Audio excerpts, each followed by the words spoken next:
দাঁড়ান ভাই, দাঁড়ান দাঁড়ান দাঁড়ান, গোড়া বাজার যাবেন? হ্যাঁ ঠিক আছে চলুন। দাদা, আপনাকে তো বলেই নিয়ে আসলাম আমি একা যাব। দেখেন ম্যাডাম, আপনারা দুজন একই জায়গায় যাবেন তাই নিয়েছি। আমাকে আমার বাড়ি থেকে বলেই দিয়েছে এখনকার দিনকাল ভালো না, কোনো ছেলের আশেপাশে বসবি না। ম্যাডাম আপনি চিন্তা করেন না, কিচ্ছু হবে না। দাদা বলেন ম্যাডাম। এই ছেলেটা পুরো গুন্ডার মতো দেখতে, কেমন ভাবে তাকাচ্ছে, আমার ভীষণ ভয় করছে। দেখুন, আপনি আজে বাজে কথা বলবেন না। আপনি নিজেকে কি ভাবছেন আমি ভদ্র ঘরের ছেলে? অসভ্য জানোয়ার কোথাকার! আপনি আমাকে মারছেন কেন? অসভ্য জানোয়ার, মেয়ে দেখলে গায়ে ঢলে পড়তে মন যায় না।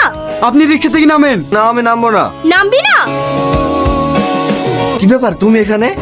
প্রশ্নটা তো আমারও, তুমি আমার পেছন পেছন চলে এসেছো। আমি কেন তোমার পেছন পেছন আসতে যাবো? আন্টি আন্টি আন্টি, এসব কি হচ্ছে? এই ঘর তো আমি ভাড়া করেছি। এ আসলে কোথা থেকে? এই মেয়েটা ঘর ভাড়ার জন্য এসেছে। আমি ওকে বললাম এখানে কোনো ঘর ফাঁকা নেই, যেটা ছিল সেটা তোমাকে দিয়ে দিয়েছি। তবু একটা রাত থাকার জন্য কান্নাকাটি করছিল। আমি আমার রুমে কোনো মেয়ে থাকতে দেবো না। তাহলে আমার আর কিছু করার নেই, তুমি এখান থেকে চলে যাও। আমি এখন এত রাতে কোথায় যাব? এখানকার তো আমি কিছুই চিনি না। ওকে এইভাবে চলে যেতে দিলে হবে না, আমাকে চড় মারা।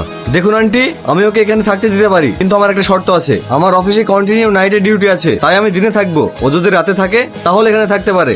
আমার দিনে কলেজ আছে, রাতে থাকতে দিলেই হবে। আমি ওর শর্তে রাজি। তাহলে তো দুজনের মধ্যে কোনো সমস্যাই থাকলো না। যাও, তুমি ঘরে যাও। তাহলে ও অফিসে যাক, আমি ঘুমাই। আজ তো আমার আবার অফিস নেই। তাহলে কি হবে? দুজন একসাথে কিভাবে থাকবো? কেন?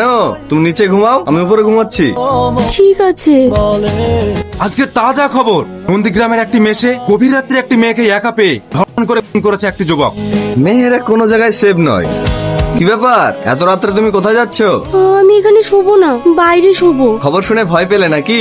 না। তুমি ভিতরে ঘুমাও, আমি বাইরে ঘুমাচ্ছি। এই মেয়েটা বিড়ালের মতো দেখতে। কি হলো? আমি বেড়ালের মতো দেখতে? কে বলেছে তুমি বাদরের মতো দেখতে? আন্টি আন্টি, আরে আরে আরে, তোমরা ঝামেলা করছো কেন? ঝামেলা করবো না, আমার বেডশিটে লিখেছে আমি নাকি বেড়ালের মতো দেখতে। আমি বলতে গেলাম, এবার বলছে আমি নাকি হনুমানের মতো দেখতে।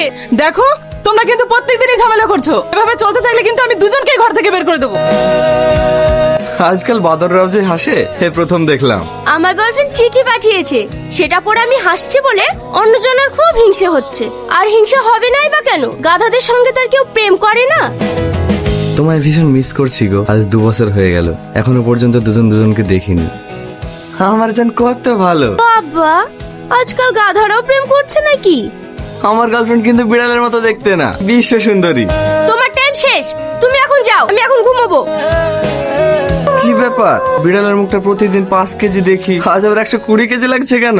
দেখো, আজকে আমার ভালো লাগছে না, তুমি আমাকে জ্বালিও না, আমাকে একটু একা থাকতে দাও। কি হয়েছে তোমার, বলো না। বললাম না তুমি এখান থেকে যাও। কি হয়েছে তোমার? তোমার কি বয়ফ্রেন্ডের সঙ্গে ঝগড়া হয়েছে? আমার আব্বা আমার বিয়ে ঠিক করে ফেলেছে, কিন্তু আমি ওকে ছাড়া বাঁচবো না। এখন আমি কি করব কিছু ভেবে পাচ্ছি না। তোমার ভাগ্য আর আমার ভাগ্য একই গো। রোজ তো আমরা ঝগড়া করি, আজকে একটু বাইরে থেকে ঘুরে আসি। এবার বলো কি হয়েছে? আমার আব্বা তার বন্ধুর ছেলের সাথে হঠাৎ করেই আমার বিয়ে ঠিক করে ফেলেছে। আমি তাকে ছাড়া থাকতে পারবো না, আর ও আমাকে ছাড়া বাঁচতে পারবে না। তুমি যে একজনকে ভালোবাসো সে কথা তোমার আব্বাকে বলে দাও না। আমার আব্বা ভীষণ রাগী, এই সম্পর্ক কখনো মেনে নেবে না। হ্যালো, কি রে, তুই কদিন ধরে অফিসেও আসছিস না, ফোন করলে ফোন তুলছিস না, কি হয়েছে তোর? আমার মন ভালো নাই রে। কি হয়েছে বল না। আমি যাকে ভালোবাসি তার বিয়ে ঠিক হয়ে গেছে। কি? ঠিক আছে, তোর সাথে আমি পরে কথা বলছি। তোমার গার্লফ্রেন্ডেরও বিয়ে হয়ে যাচ্ছে? হ্যাঁ, কিন্তু আমি ওকে আমার জীবনের থেকেও বেশি ভালোবাসি। রিয়া, রিয়া, রিয়া, আন্টি, আন্টি, বলছি প্রিয়াকে কোথাও খুঁজে পাওয়া যাচ্ছে না। ও কোথায় গিয়েছে আপনাকে বলে গিয়েছে? কই না তো। এগুলো আসলে কোথা থেকে? এগুলো তো আমি আমার গার্লফ্রেন্ডকে দিয়েছি। তার মানে আমি যাকে অচিন পাখি ভেবে ভালোবাসি সে আসলে প্রিয়া। অচিন পাখি।